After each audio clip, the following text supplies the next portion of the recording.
Good morning and welcome to today's lesson in Tanya, in which we're going to be exploring our extraordinary ability to change the world, to find out how we matter, how we have extraordinary ability, extraordinary potential, and extraordinary responsibility.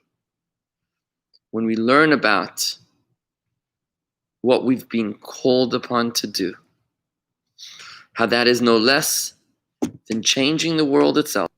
It infuses meaning and purpose into our lives, into each and every single day of our lives, realizing that there's so much more to our lives than just what meets the eye. Beyond looking as far as the eye can see, there's new horizons that are open to us today in today's Tanya discussion, and I'm excited to share them with you here today. We are learning Tanya, this Chabad Hasidic philosophy, and what we're in the midst of learning now is the idea of the Messianic era. 2 of the 13 principles of our faith are the belief in the coming of the Mashiach and the resurrection of the dead. What we're learning is that the Messianic era isn't some magical era where God somehow dazzles us with his miracles. As much as it is the culmination of our hard work over 5,781 years, almost, since the world was created. You see, what we've learned so far is that each and every single mitzvah that we do is part of a trajectory, part of a divine plan in which we engage physical objects of this world in the will of God by doing a mitzvah, a command of God, and thus we are sanctifying those physical objects. In the language of Tanya, what was formerly under the auspices of klipa, which is forces of impurity, has now been incorporated into holiness. That glass of water which you made a blessing over, the leather which is now your mezuzah, the money which is now portioned off into tzedakah, the flour that you've baked into challah, all of that is now being sanctified and in preparation of the Messianic era. It's now being infused with an awareness of a consciousness of godliness. And when all of the physical objects of this world will be sanctified through the collective efforts of all the Jewish people over all of human history, we will reach the tipping point when God will lift the veil and reveal his presence within all physical objects to the point that our physical eyes will be able to see that. That's the Messianic era. Why will there be no war and no suffering and no competition and no jealousy and hatred and envy in the time of Mashiach? Because then we'll have the lights turned on. You know, when people are enlightened, they fight less. They have less reason to fight. You know, when Hamas terrorists are poor and impoverished and fed propaganda, they just want to fight and hurt other people. But imagine they were making money. Imagine everybody was making money. Imagine everybody was successful. Imagine if everybody was able to enjoy their lives. They wouldn't have to worry about anybody else. That's what happens when Mashiach comes. We become enlightened with higher consciousness, with the revelation of godliness as the culmination of our actions over the past 5,781 years. Specifically, the Tanya told us that each and every time we do a mitzvah, not only does that physical object become sanctified, but even my physical body with which that mitzvah was fulfilled, and also my natural soul, in addition to my godly soul, which aided and abetted my godly soul in the fulfillment of that mitzvah, as well as the food and the drink which I ate that gave me the strength to fulfill that mitzvah. All of the above get sanctified and infused with holiness each and every time we do a mitzvah. We spoke last week about how every single Jew has a portion of this world that only he or she is able to sanctify. And until, that's why you can't say, I'll let the rabbi do the job for me. I'll just let the rabbi pray for me. Let the rabbi do tefillin for me. Let the rabbi keep kosher for me. Can't do that. Because only you are able to sanctify the portion of this world that you've been nominated by heaven to do.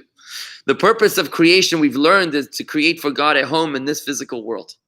To create for God a home in this lowly, spiritually dark world. That's why God created this world.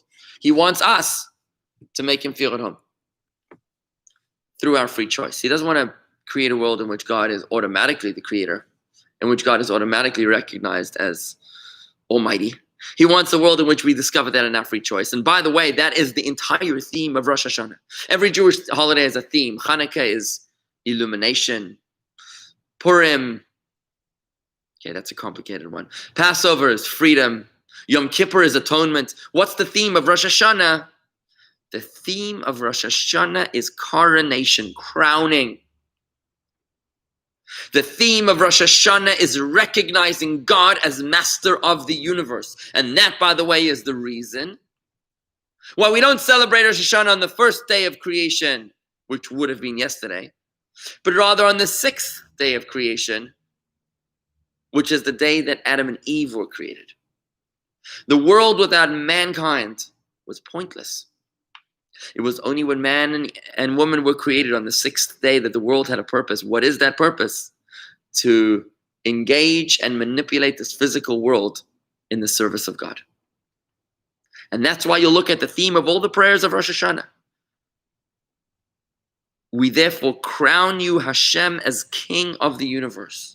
Just like a Jewish king was crowned with a shofar blast, so too we crown God as the master of the universe through a shofar blast. And that's the theme of all the prayers that we recite on Rosh Hashanah. Good morning to Terry Zweig and Ed Hockman, Corey, Rob Berger, and Marty Knopf, as well as everybody else that is joining us live as well as later. Thank you for joining us here today. Don't forget to share this video on your Facebook page. Subscribe to us at youtube.com/Jewish Gardens. That's youtube.com/Jewish Gardens. And like the video as well. Thank you very, very much. We appreciate you sharing the love, sharing the light, and sharing the secret. You know that in Hebrew, the word secret and light is exactly the same numerical value. Raz is a secret, R-A-Z, secret. And it's the same numerical value as light. Because when you reveal the secret in everything, you reveal its light.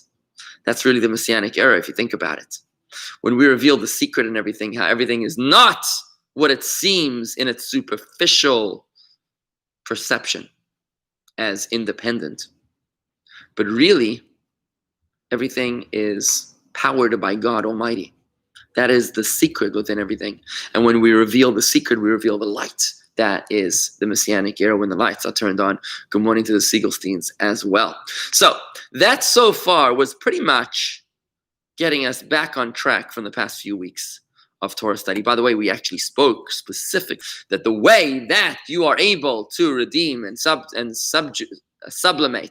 or sanctify your portion in this world and to prepare your portion in this world, your specific piece of real estate for Mashiach, is by fulfilling all 613 commandments, the 248 active mitzvahs, and the 365 passive mitzvahs. We spoke about this in great detail last week, how the 248 active mitzvahs are about channeling holiness and godliness into all the aspects of this world, and the 365 passive commandments, the prohibitions, are about us steering the divine energy away from where it needs not go, to the forces of impurity, to the things that are prohibited, the things that are forbidden.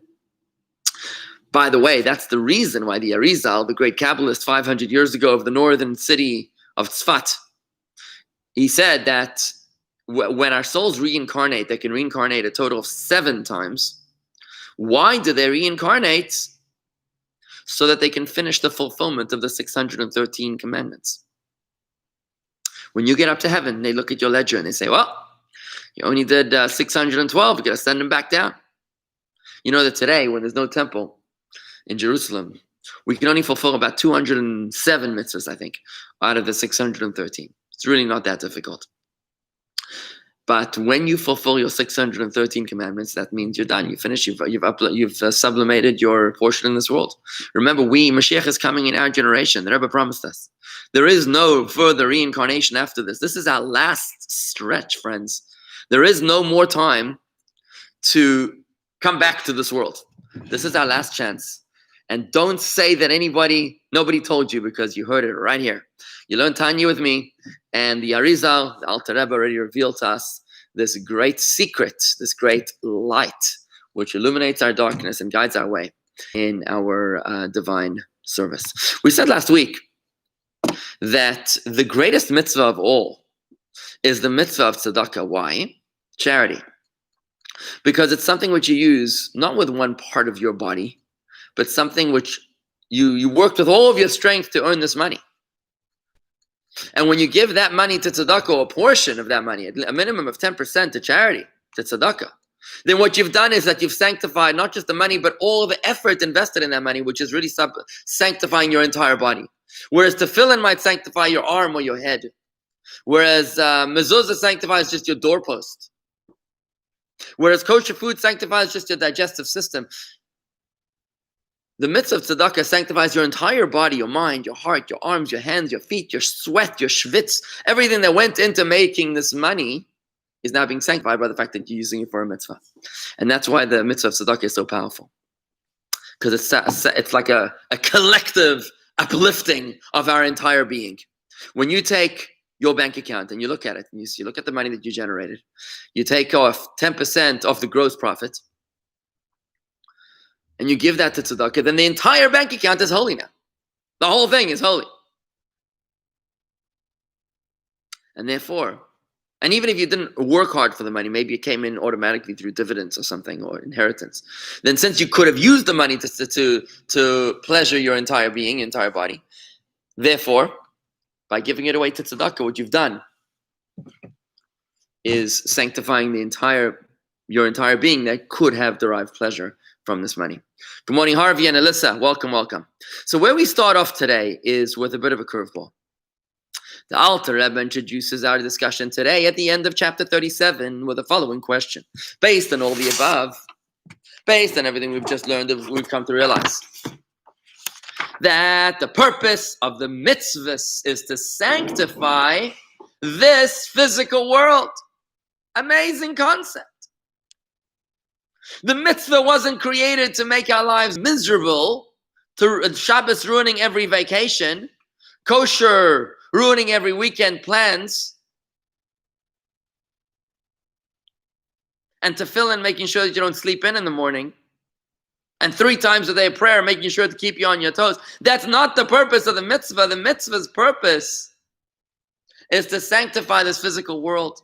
Whereas other religions might shun physical engagement in this world by practicing celibacy, abstention from wine, and other pleasures of this world, an aspiration to die as a martyr, perhaps, rather than live as a normal human being. In Judaism, we say, no. Judaism is a profound rejection of death. You don't walk into a shul and see a guy hanging on the wall. You see a young boy and girl davening. Judaism is about life, not about death. It's about realizing that the pleasures of this physical world were created for us to engage with them for a holy purpose. Eat meat and drink wine on Shabbos in honor of the Shabbos. Build a beautiful home so that you can host guests, to fulfill the mitzvah of achnas hasorchim, of welcoming guests. Make money so you can give charity, you can live like a mensch and fulfill the mitzvahs of God. The purpose of the mitzvahs is to engage in this physical world. The more the better, for a holy purpose. Don't engage in this physical world for the wrong reasons, but engage in it for the right reasons. And that's how we fulfill the purpose of all of existence. Making for God a home in this physical world, the culmination of which will happen with the coming of Mashiach. But here comes the curveball. Why then, asks the Alter Rebbe, Why then is it that we say that there is one mitzvah that is equivalent to all the others, and it's not even a physical mitzvah? It's like the opposite of charity. Charity is engaging with money, the most physical object. If I remember correctly, the leader of Christianity, one of the reasons that he abandoned Judaism was because he saw money changers in the temple. And he felt that there was a disgrace to be using money in a holy place. Judaism says, no, you missed the whole point. The whole point is not to reject the physical. The whole point is to sanctify the physical. Bring the money, use it to buy sacrifices, to give charity, to give your tithes and your various other priestly Torah gifts. And that's how you sanctify your money, your bank account, your field, your produce, everything. Right? So we can understand when a mitzvah is physical, that it's holy. But why then would there be one mitzvah which is absolutely not physical, about which we say every single day that it is keneged kulam, it is the equivalent of all the other mitzvahs put together. It on its own is equal to all other mitzvahs put together. Can you guess what mitzvah I might be talking about? Which is a non-physical mitzvah that is more important than any other mitzvahs, that is equivalent to all the mitzvahs put together? That mitzvah, my friends, is the Talmud Torah keneged kulam. Torah study is equal to all the other mitzvahs put together. The reason for this seems to run contrary to everything we've just learned. The reason why Torah study is such an important mitzvah is because it is extraordinary. Talmud Torah, the study of Torah, has the capacity to do something that other mitzvahs cannot. You see, other mitzvahs we perform with our ability to act. We've learned earlier in Tanya that our two souls, our godly soul and our natural soul, are only able to express themselves in one of three forms of expression: thought, speech, and action. We only have three gates: thought, speech, and action. All the mitzvahs we've been talking about until now are action mitzvahs. But Torah is a mitzvah that's observed not really in action, but in thought and in speech. It is a far more abstract and far more sensitive mitzvah. And hence, it has the ability, the unique power, to refine the more sensitive parts of the natural soul, the thought and speech components of the natural soul, which are not otherwise engaged in holiness. When we do a mitzvah in action with our godly soul and natural soul together in tandem, we are sanctifying the action component of our natural soul. But when we study Torah, we are sanctifying not just the lowest part of our natural soul, the action level, but even the thought and speech levels of our natural soul are being sanctified when we study Torah. What we've done to the other parts of this physical world by severing their connection to klipa, to the forces of impurity, and rerouting them to be incorporated within holiness, just like we do to the water or the flour of the matzah or the leather of the mezuzah when we use it for a mitzvah, so too, by engaging the natural soul to participate in Torah study, then the thought and speech components of the natural soul are being incorporated, severed from their connection to impurity, to klipa, and incorporated within holiness. And here we find something extraordinary, because you may remember, I got to refresh your memory. You remember there's three kinds of Jews. There's the tzaddik, the rasha, and the Beinoni. I see that Corey and Andy actually answered that question. It must have come in a few moments later. Then you posted it. But yes, you wrote the right answer, Torah study. Hi, Warren and Bob. So I want to refresh your memory about something very, very profound. Remember we learned about the tzaddik, the rasha, and the Beinoni. The tzaddik is the perfect Jew, the righteous Jew, the one who's experienced self-mastery. He's the one that's actually totally subjugated his natural soul. There is no desire for evil. The rasha, the evil one, is the one whose evil is flaming within him. His natural soul is fighting against his godly soul. And sometimes it gives expression to his natural soul. He sins. And we said the Beinoni, this was a long time ago in Tanya, we said that the Beinoni is the middle Jew, the ordinary Jew. Tanya is the book of the ordinary Jew. Is the one who struggles within, but masters without. Which means on the inside, there's a battle raging between his godly soul and his natural soul. Natural soul wants to sin, but he's always vigilant in thought, speech, and action, and he never allows expression to his natural soul. So he never actually sins. That's the Beinoni Jew. Now we've learned that the Beinoni can never actually conquer his natural soul. His natural soul for the rest of his life is going to be burning fire. Good morning, Miriam. It's going to be burning like fire within him. And he's constantly going to have to struggle for the rest of his life. We spoke about this idea in chapter 17 and was it 34, I think, 35, about why the Beinoni is going to have to struggle for the rest of his life. But today we learned something fascinating. We remember that the soul is really made up of 3 intellectual and 7 emotional attributes. There's an intellectual and an emotional attribute component to each of our souls. And the part of our natural soul that can never be transformed into holiness in the Beinoni is only the emotional component. But the intellectual part of your natural soul can indeed be turned over into holiness, be transformed, even within the Beinoni, the ordinary Jew. Now remember that Tzaddik, the perfect Jew, the righteous Jew, is the one that's transformed his entire natural soul, the emotional and the intellectual component of his natural soul. We learned earlier in Tanya that the only way you can do that is if God allows you and gives you special invitation to that club, like an American Express Black. But the Beinoni on his own can never transform his natural soul into holiness. It's only when assisted by heaven that he can do that. But today we're learning that when we say that the Beinoni can never transform his natural soul, it's only the emotional component of his natural soul, but his intellectual component of his natural soul, he indeed can transform into holiness. How do you do that? Through the study of Torah. Torah actually transforms, sublimates, and sanctifies your mind of your natural soul. That you no longer think like an animal, but you think like a mensch. What this means, friends, is that Torah study will get your head screwed on right and help you think straight in a world where people are confused beyond rational understanding. We all know people that just don't think straight. We call it in Yiddish that they thinking krum. Their thinking pattern is crooked.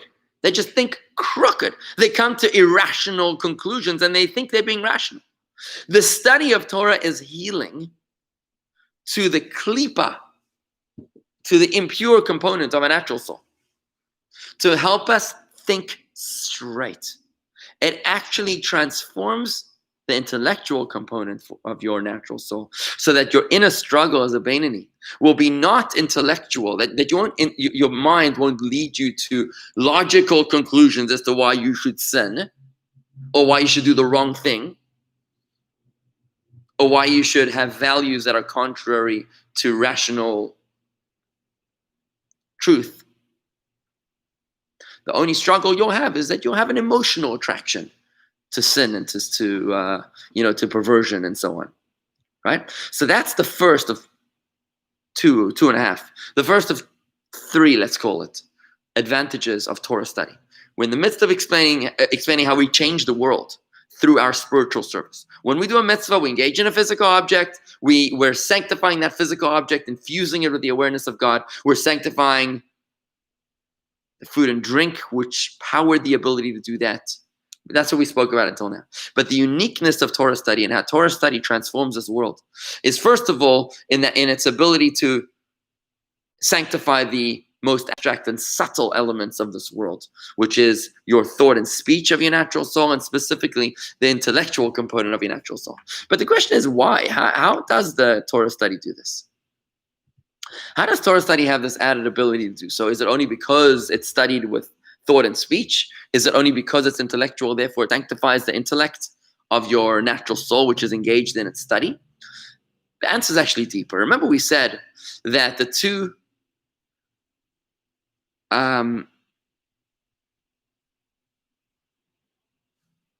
we said, just one second over here, We said that the 248 commandments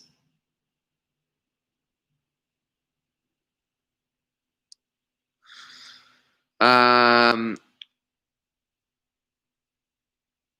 the 248 organs of God, of the King.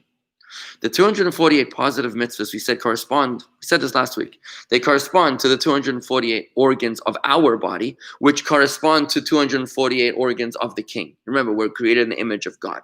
Not that God has a physical body, but that there's a connection to be made between our physical structure and God's, spiritual makeup.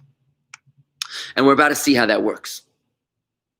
So, by drawing on that analogy, which is sourced in the Zohar, in the book of Kabbalah, we come to the following conclusion. You cannot compare the presence, the power of our soul. Torah study corresponds to the brain, obviously. Torah is studied with the brain, as opposed to, let's say, tefillin, which is done with the arm, or kosher, which is done with the stomach, right? So Torah would be the brain, tefillin the arm, kosher would be the stomach. Now, you cannot compare the presence of the soul the way it is in the brain vis-a-vis the presence of the soul the way it is in other limbs of the body. The brain is the nerve center of the body. It is the computer headquarters of the entire body. And therefore, there's far more power of the soul going on in the brain than there is going on in the rest of your body. Exactly as the soul is more present in the brain than it is in other parts of the body, so too it is with mitzvahs. The presence of God is more present in Torah, the brain of the mitzvahs, than it is in tefillin or in kosher or any of the other mitzvahs which represent the other limbs of the body.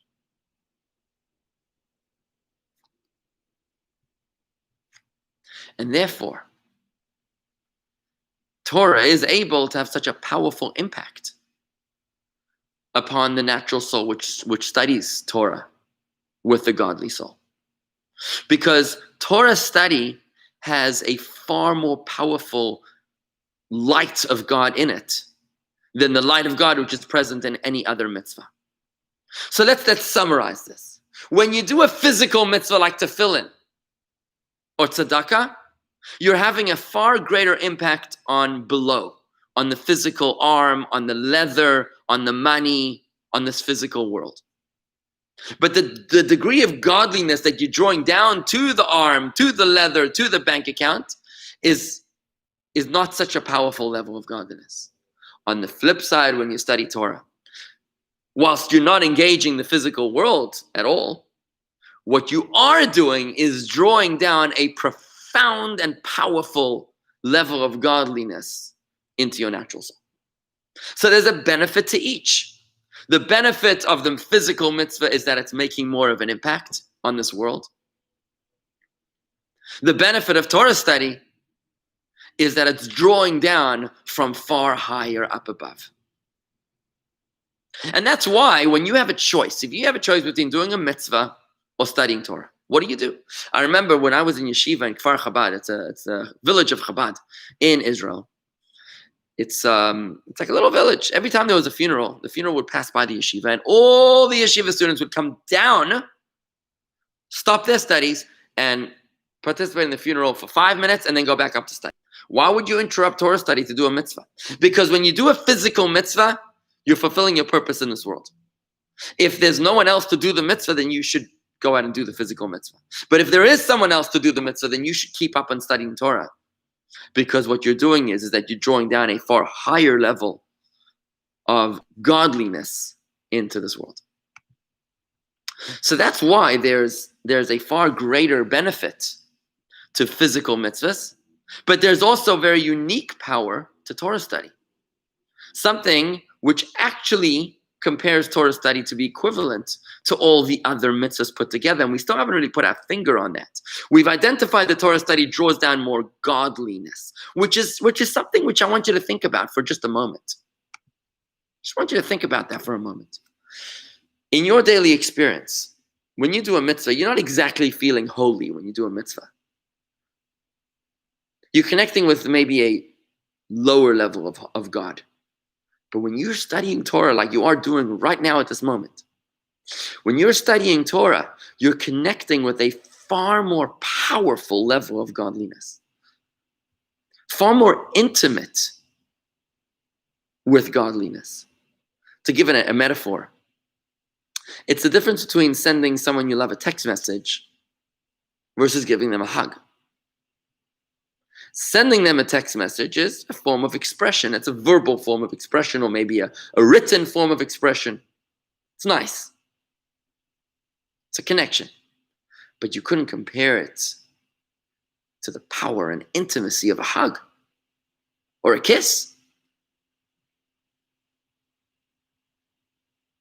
And maybe even deeper, to a sexual union, a marital union between two people, which is actually an essential connection, a sacred essence connection between those two people. And indeed, Torah studies drawing down of godliness is not just a high level of godliness. The Tanya now proceeds to tell us that the level of godliness that Torah study draws down is actually God's essence. It's not just an elevated level of holiness, of godliness that's drawn down to this world. It's actually God's essence that is drawn down to this world. You may remember we've learned earlier in Tanya a quote from the Zohar. We learned it in Tanya chapter 23. The Zohar said, "Oraita v'kudsha brichu kul echad." The Torah and Hashem are one thing. We also learned in Tanya chapter 5, also quoting from the Zohar, He and His will are one. Actually, that was from Maimonides, a quote from Maimonides. He and His will are one. God and His will are one. When we study the will of God as written in the Torah, we are capturing God's essence. You may remember something that we learned recently in Talmud, which said that ever since the temple was destroyed in Jerusalem, God has allowed Himself to be captured only in the 4 cubits of Jewish law, of halacha. God dwells exclusively within Torah. You may remember, we learned in the last chapter of Tanya, chapter 36, that when the Jewish people's souls expired at Mount Sinai because of the profound revelation of godliness, they were resurrected through the dew, D-E-W, the dew of resurrection. What was the dew of resurrection? The Tanya explained that was Torah. Torah is called koach, strength, oz, might, because Torah is God's essence. When we study Torah, we have the power to withstand the revelation of God's essence. And therefore, when we're studying Torah as opposed to other mitzvahs, we're not just drawing down a higher level of godliness. We are drawing down God's essence. And our impact upon our natural soul is incredible. To the point that our natural soul's ability to think is forever changed. There's a sage in the Talmud, his name was Rav Sheshes, who would famously declare, whenever he finished to study Torah, whenever he finished studying a section of Torah, he would say, I'm just looking for this inside the text over here. Here, if you have the book on page 429, this book, The Practical Tanya, you can always find the book of Tanya, by the way, on our website. You can go to jewishgardens.com and search lessons in Tanya, which is where I highly recommend you study the Tanya and review these lessons inside the text. So it's jewishgardens.com. Just click on lessons, search for lessons in Tanya in the search box, and you'll find chapter 37. So Rav Sheshes on page 429, and this disclosure of the blessed infinite light through Torah is why Rav Sheshes said, "Rejoice, O my soul. For you, my soul, have I studied scripture. For you, my soul, have I studied Mishnah." Torah doesn't impact this world. It impacts the natural soul. Whereas a mitzvah elevates our body, Torah transforms our soul. And that's why Rav Sheshes in the Talmud would say, "Rejoice, O my soul," specifically in reference to Torah study. Friends, what this means is that as opposed to a text message, this is like having a marital intimacy with your lover, with your husband or wife, with your spouse. You can't compare a connection via text message versus a connection through marital intimacy. A mitzvah is a wonderful connection with God, and it draws down godliness to this physical world. But studying Torah is a marital union with God, as we learned in Tanya chapter 5. There is no greater ability to connect with God's essence as there is through the study of Torah. That's why the Tanya says that, quoting a beautiful explanation, an expression of this idea. You'll see it over here on page 430. Here. It's actually bottom of page 429. I'm just going to read the section inside. We just learned that Torah study brings an unparalleled spiritual illumination to the soul. The Tanya develops this idea further now. I'm going to do this. I'm just going to read it inside at the bottom of page 429 of the Practical Tanya. If you have the book. If you don't, just follow along with us. Now, this illumination of the blessed infinite light, which a person pulls and shines into his soul through Torah study.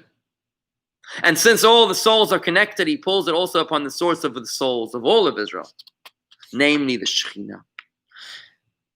This illumination, which comes as a result of Torah study, is called in Hebrew Kri'ah. Kri'ah.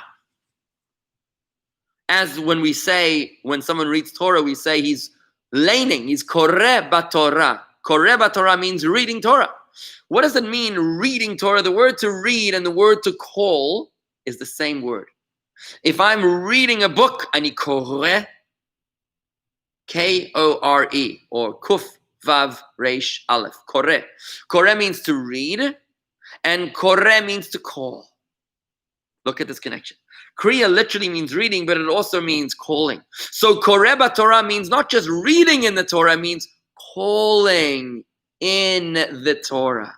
That through studying Torah, you literally are calling God, so to speak, to come to you, like a man calling to his friend to come to him, or like a small boy calling to his father to come to him, to be united with him, and not to separate from him and remain alone. When a child calls his father, he says, Tati, Abba, Father. What's the child calling? He's not calling your clothing. He's not calling your shoulder. He's calling your essence. And when you turn around and you say, yes, mein süße Kindle, my sweet child, yes, why, how can I help you? You have given him your essence. There's a beautiful story of the third Chabad Rebbe when he was a little boy, the Tzemach Tzedek, Menachem Mendel Schneerson. He sat on his grandfather's lap on the Alter Rebbe, the author of the Tanya, and he pulled at his grandfather's beard and he said, Das is Zayde. I think his grandfather asked him, Who is Zayde? Where is grandfather? So the little boy, the future third Rebbe, he said, Das is Zayde. He pulled at his beard. And the Alter Rebbe responded and he said, No. That's Zayde's beard. That's not Zayde. That's Zayde's beard. So he tugged at Zayde's ear and he said, This is Zayde. And the Alter Rebbe said, No. That's Zayde's ear. And he pulled at his nose and the same thing happened.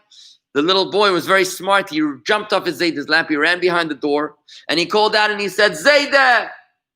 And the Alter Rebbe responded, Yeah, mein süße Kind. To which the little boy said, Das ist Zayde. This is Zayde.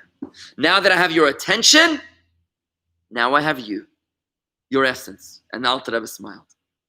Because when we study Torah, we're not just reading Torah, Koreh, look at the beauty of the Hebrew language. You're not just reading Torah, you're calling through Torah. You're calling God through Torah. You're calling God's essence, what you cannot do through any other mitzvah. And that's why Torah is comparable to all the other mitzvahs put together. Because the degree of holiness that's drawn through Torah is more than all the other mitzvahs put together.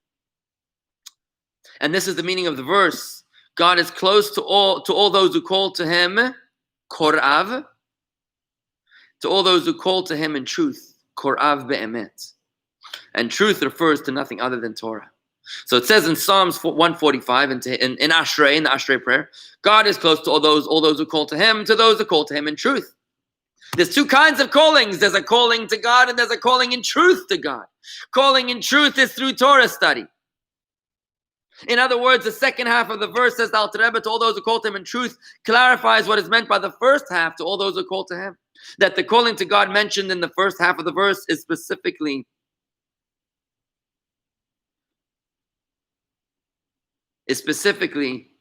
via the Torah.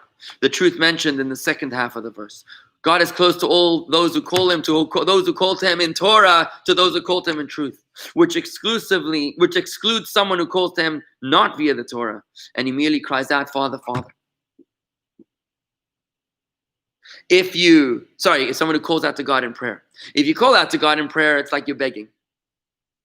But if you're calling to God through Torah, you're calling his essence. Because God and Torah is one thing. And it is in reference to one who calls to God in prayer and not via Torah, that the prophet bemoans, Isaiah, there is no one who calls by your name, i.e. God is indeed being called in prayer, but he's not being called by his name, as is explained elsewhere. In other words, prayer is also a type of calling directly to God.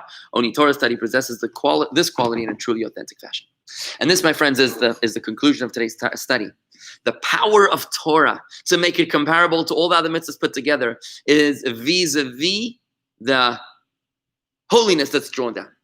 Only Torah draws down God's essence into this world. The power of true infinity is drawn into your soul right now as you're studying with me. You are experiencing infinity right now, much more than you are when you're just doing a mitzvah. Not to put down the other mitzvahs, but just to lift up the extraordinary power of Torah study. We don't study Torah because we want to be filled with knowledge. We don't study Torah because you need to get a job one day and you need to get paid a salary or something, and therefore you need to know a lot of Torah. That's not why we learn Torah. We learn Torah because Torah is an act of intimacy with God's essence. There is no more meaningful act that you can do as a mortal than to become immortal for the duration of that Torah study. Rob's asking a question. What exactly is the study of Torah? Just the 5 books of Moses? No. If not just the 5 books of Moses, then how expensive is it? If you read a book about Torah or Judaism, is that the study of Torah? Great question. So the Torah incorporates the following, Rob. It's the 10 Commandments plus the written Torah, which is the 5 books of Moses and the books of the prophets and the writings, the whole Tanakh.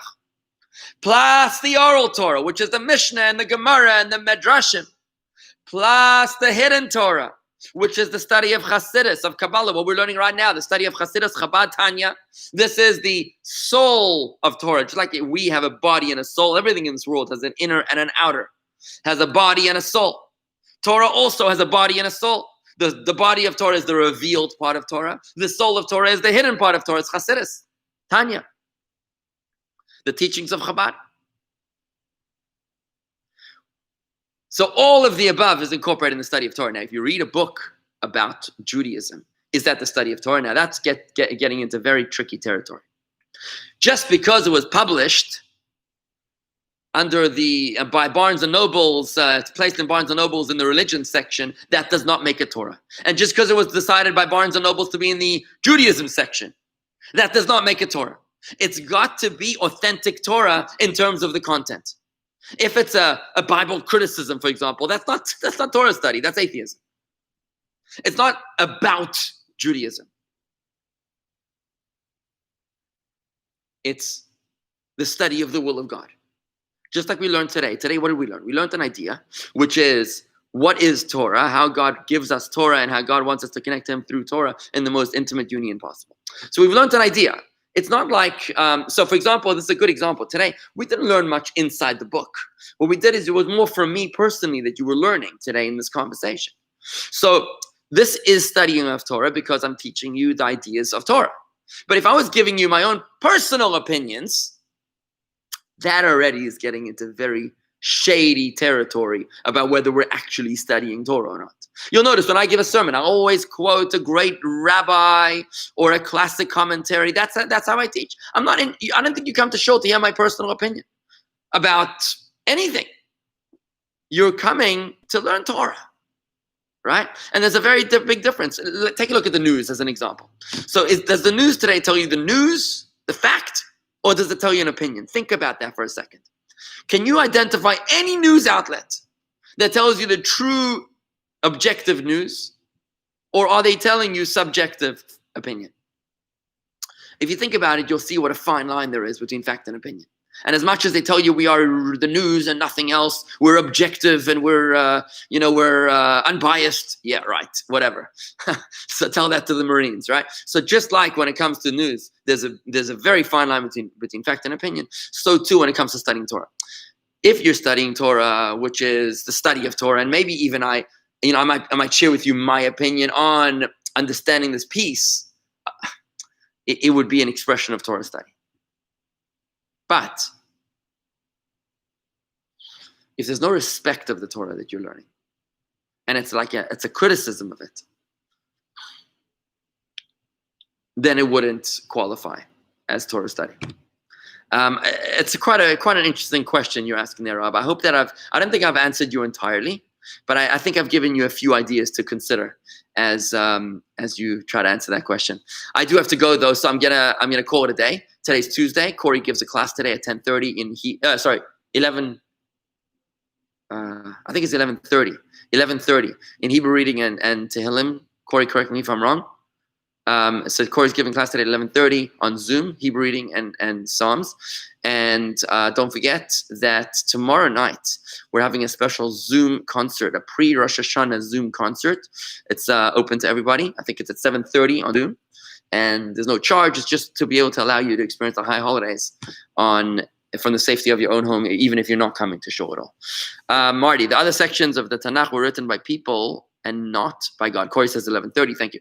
The other sections of the Tanakh were written by people, not by God. Correct? Is this also Torah study? Okay, so that's an interesting question, Marty. So the other sections of Torah, for example, the book of Samuel was written by Samuel. The book of Jeremiah was written by Jeremiah. Now, the way they wrote that was Shechina medaberes mitech grainai, the divine presence was speaking through his throat. We call that Ruach HaKodesh, the divine spirit. So those words were written by the divine spirit. It was not written, so to speak, as a personal opinion of a human being. It was not even like a mortal wrote that. It was just a divine prophecy coming out of the mouth of Jeremiah, the mouth of Samuel the prophet, and so on and so forth. Anything that was incorporated within the Tanakh falls into that category of divine prophecy. And that's really what that is about. Today, however, when you study a book, it's not necessarily going to be a Torah book. Just like something which is a 501c3 doesn't mean it's a real charity. It doesn't mean it's a real charity. But the Crocodile Foundation doesn't qualify as tzedakah. And the pro-Palestinian Holy Land Foundation, pro-terrorist, as much as it sounds holy, and it's maybe registered as a 501c3, it's not a real charity. It's not tzedakah. Right? So just because something's maybe called by American law as a charity doesn't mean it's Jewishly a tzedakah. Same thing goes with Torah. Just because it might fall into the category of religion or spirituality or Judaism, it doesn't mean that it's really a Torah book. A Torah book, you'll know a Torah book when you study a Torah book. You'll be able to tell it, smell it by a mile away if it is a analysis of Torah or if it is a rejection of Torah. I hope that answers your question, friends. I'm gonna call it a day over here. Thank you for joining me here today this morning for Tanya, and want to wish everybody a good day. Be safe, be strong, and see you tomorrow. God willing.